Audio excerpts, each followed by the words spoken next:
The digital এডুকেয়ারে আবারও সবাইকে স্বাগতম। যারা 2024 সালে উচ্চ মাধ্যমিক পরীক্ষা দিতে চলেছ, আজকের ভিডিওটা তাদের জন্য খুবই গুরুত্বপূর্ণ। বাংলা বিষয়ে আজকে আমি একটা সাজেশন দিব, যেই সাজেশনটা তোমাদের 2024 সালে উচ্চ মাধ্যমিক পরীক্ষার জন্য খুবই গুরুত্বপূর্ণ হতে চলেছে। চলো দেখে নেওয়া যাক। প্রথমে দেখো কী কী প্রশ্ন আসবে। তোমাদের 3টে গল্প আছে, এই 3টা গল্প থেকে আগেরবার ভারতবর্ষ গল্প থেকে বড় প্রশ্ন হয়েছে, তাই ওই গল্পটা আমি বাদ দিয়েছি। ওই গল্প বাদে 2টো গল্প আছে, এই 2টো গল্প থেকে কী কী বড় প্রশ্ন করবে। প্রথমে দেখো, এ সংসারের সব কিছুই চলে বড় পিসিমার নিয়মে। বড় পিসিমাকে গল্পে তার চরিত্রে কি পরিচয় পাওয়া যায়? এই প্রশ্নটা এবারের জন্য ভীষণ ইম্পর্টেন্ট। তারপরে প্রশ্ন দেখো, আর যা নেই, যা ঝড় মাতলার গর্ভে গেছে, খুঁজে খুঁজে উৎসব পাগল হয়েছে। দুর্যোগ তীর বর্ণনা দাও। দুর্যোগটি উৎসবকে কিভাবে প্রভাবিত করেছিল? এটাও দেখো ভাত গল্প থেকে নেওয়া হয়েছে, এটাও এবারের জন্য খুবই ইম্পর্টেন্ট। এরপরে 3 নম্বর প্রশ্ন দেখো, বাদার ভাত খেলে তবে সে আসল বাদাটার খোঁজ পেয়ে যাবে। একদম, বাদা কাকে বলে, তার এরকম মনে হওয়ার কারণ কি? এই প্রশ্নটাও ভাত গল্প থেকে। এই ভাত গল্প থেকে এই 3টে প্রশ্ন যদি করে যেতে পারো, তোমরা 100% এখান থেকে কমন পাবে।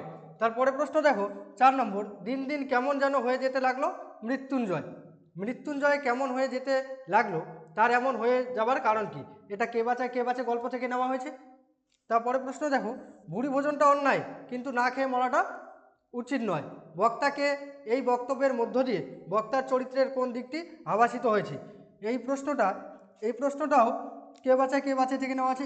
এই প্রশ্নটাও এবারের জন্য ভীষণ ইম্পর্টেন্ট। তারপরে প্রশ্ন দেখো, সে বুঝতে পারে সব ভাত পথে ফেলে দেওয়া হবে, ওরা বলতে কাদের বোঝানো হয়েছে? ওরা সব ভাত ফেলে দিতে যাচ্ছিল কেন?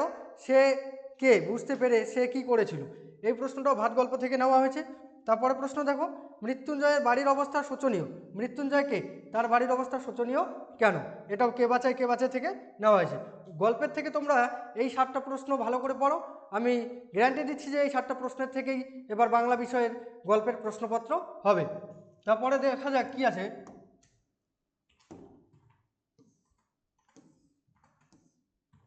এবারে দেখে নাও কবিতার থেকে কি কি প্রশ্ন পড়বে। বড় প্রশ্ন 1 নম্বরে আছে, আরোগ্যের জন্য ওই সবুজের ভীষণ দরকার। ওই সবুজ বলতে কি বুঝিয়েছেন?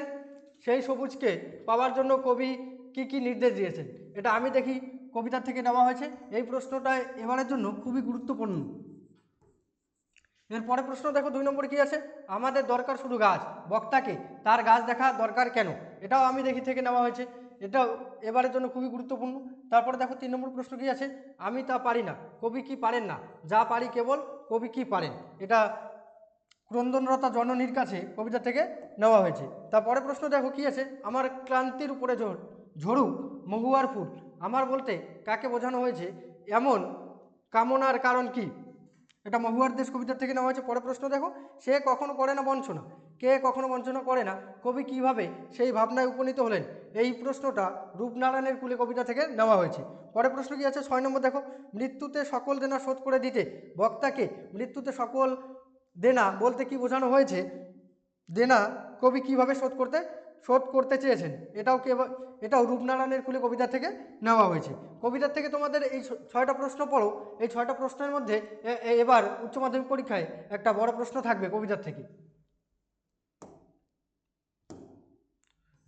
পরে দেখো নাটক থেকে কি কি প্রশ্ন পড়বে, এবারের জন্য ভীষণ ইম্পর্টেন্ট। 1 নম্বর দেখো, জীবন কোথায়, কে কাকে বলেছেন? বক্তা জীবনকে কোথায় খুঁজে পাওয়া যায় বলে মনে করেন? এটা বিভাব নাটক থেকে নেওয়া হয়েছে। বক্তা শম্ভু মিত্র বলেছেন কোথায় জীবনকে খুঁজে পাওয়া যায়। এই প্রশ্নটা এবারের জন্য খুবই গুরুত্বপূর্ণ। তারপরে প্রশ্ন দেখো, আমাদের মনে হয় এর নাম হওয়া উচিত ছিল অভাব। অভাবের চিত্র বিভাব নাটকে কিভাবে প্রকাশ পেয়েছে তা লেখো। এটাও বিভাব নাটক থেকে নেওয়া হয়েছে। এটাও ভেরি ইম্পর্টেন্ট প্রশ্ন এবারের জন্য। পরের প্রশ্ন কি আছে, আমি রোজ লুকিয়ে লুকিয়ে গ্রিন রুমে ঘুমোই চাটুর্যমশাই কোন নাটকের অংশ? বক্তা কে? তিনি গ্রিন রুমে কেন ঘুমান?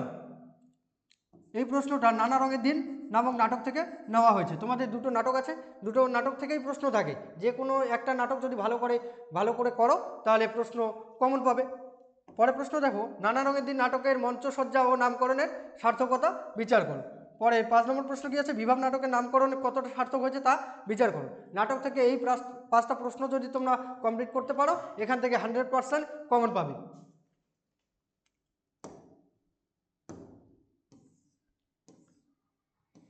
এবারে দেখো আন্তর্জাতিক গল্প ও কবিতা, তোমাদের একটা আন্তর্জাতিক গল্প আছে অলৌকিক এবং একটা কবিতা আছে। দেখো, হঠাৎ শীর্ষ মর্দানার জল তেষ্টা পেল, তেষ্টাটা মেটানোর জন্য মর্দানাকে কি করতে হয়েছিল, তার তেষ্টা শেষ পর্যন্ত কিভাবে মিটেছিল। এটা অলৌকিক গল্প থেকে নেওয়া হয়েছে। এই প্রশ্নটাও এবারের জন্য খুবই গুরুত্বপূর্ণ। পরের প্রশ্ন দেখো, অলৌকিক গল্পে হাত দিয়ে পাথরে চাই থামানোর ঘটনাটি লেখক প্রথমে বিশ্বাস করেনি, পরে কিভাবে সেই ঘটনা তার কাছে বিশ্বাসযোগ্য হয়ে উঠেছিল। এটাও অলৌকিক গল্প থেকে নেওয়া হয়েছে। এই দুইটা প্রশ্ন এবারের জন্য খুবই গুরুত্বপূর্ণ। পরের প্রশ্ন কি আছে দেখো, 3 নম্বর, কে আবার গড়ে তুললে এতবার, কি গড়ে তোলার কথা বলা হয়েছে, এই প্রশ্নের মাধ্যমে কবি কি বলতে চেয়েছেন। এটা আন্তর্জাতিক গল্প পড়তে জানে এমন এক মজুরের প্রশ্ন থেকে নেওয়া হয়েছে। পরের প্রশ্ন দেখো 4 নম্বর, সেই সন্ধ্যায় কোথায় গেল রাজমিস্ত্রিরা, রাজমিস্ত্রিরা কি নির্মাণ করেছিল, এই প্রশ্নের মাধ্যমে বক্তা কি বলতে চেয়েছেন। এটাও পড়তে জানে এমন এক মজুরের গল্প থেকে নেওয়া হয়েছে। তোমরা আন্তর্জাতিক গল্প ও কবিতার থেকে এই 4টা প্রশ্ন ভালো করে যাও, অবশ্যই এখান থেকে একটা প্রশ্ন কমন পাবে।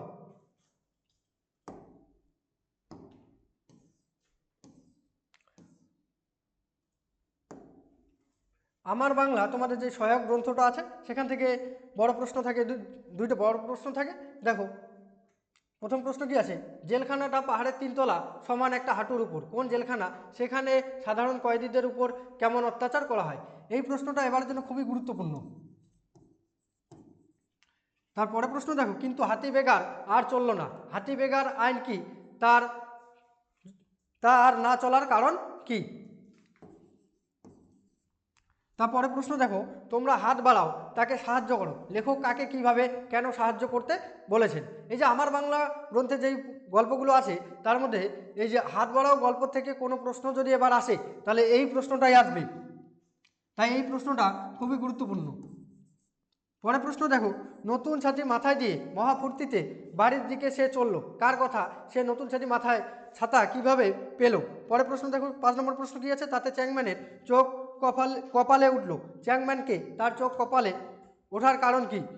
এই যে আন্তর্জাতিক আমার বাংলা সহায়ক গ্রন্থ থেকে এই 5টা প্রশ্ন তোমরা যদি করে যাও তাহলে এখান থেকে একটা প্রশ্ন অবশ্যই পাবে।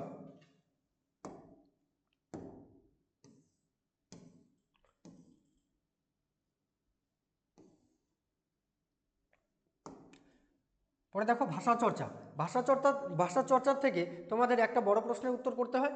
দেখো, প্রথম প্রশ্নটা কি আছে, শব্দার্থ পরিবর্তনের ধারাগুলির উল্লেখ করে যে কোনো 2টি ধারার উদাহরণ সহ আলোচনা করো। এই প্রশ্নটা এবার পরীক্ষায় আসবেই, এটা খুবই গুরুত্বপূর্ণ প্রশ্ন।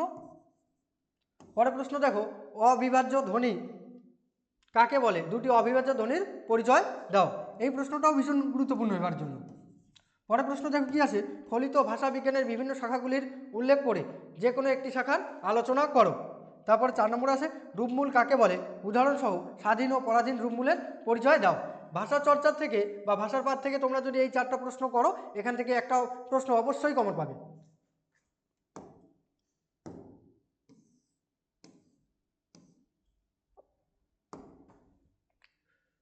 পরে দেখো, সাহিত্যের ইতিহাস থেকে তোমরা কি কি বড় প্রশ্ন করবে।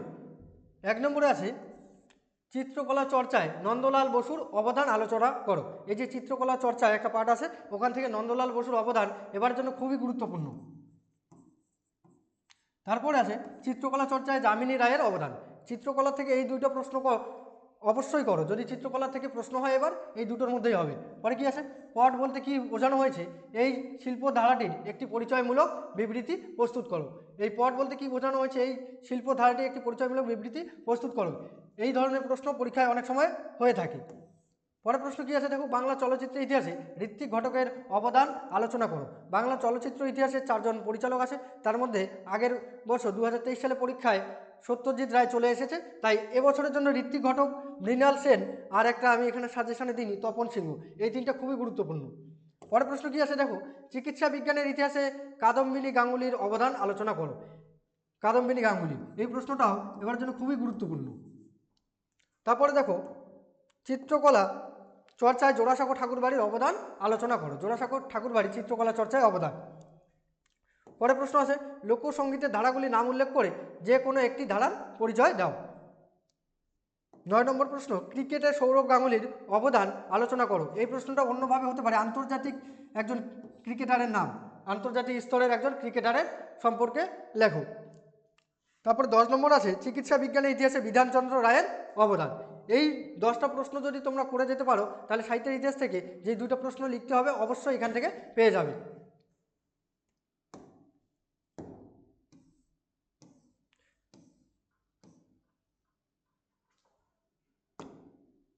তারপরে দেখো জীবনীমূলক প্রবন্ধ রচনা। জীবনীমূলক প্রবন্ধ রচনায় ওখানে যেই ব্যক্তি সম্পর্কে লিখতে হয় তার জন্ম, বাবার নাম সব কিছুই দেওয়া থাকে। এই 5টা জীবনীমূলক প্রবন্ধ এবারের জন্য খুবই গুরুত্বপূর্ণ। 1 নম্বরে আছে দেখো মাইকেল মধুসূদন দত্ত, 2 নম্বরে ঈশ্বরচন্দ্র বিদ্যাসাগর, 3 নম্বর সৈয়দ মুস্তফা আলী, 4 নম্বর জীবনানন্দ দাশ, 5 নম্বর মহাশ্বেতা দেবী। তোমরা প্রতিটি বিষয়ের নতুন নতুন সাজেশনের ভিডিও পাওয়ার জন্য, লাস্ট মিনিট সাজেশনের ভিডিও পাওয়ার জন্য অবশ্যই আমাদের চ্যানেলটি সাবস্ক্রাইব করবে, লাইক, ফলো, শেয়ার করবে। ধন্যবাদ।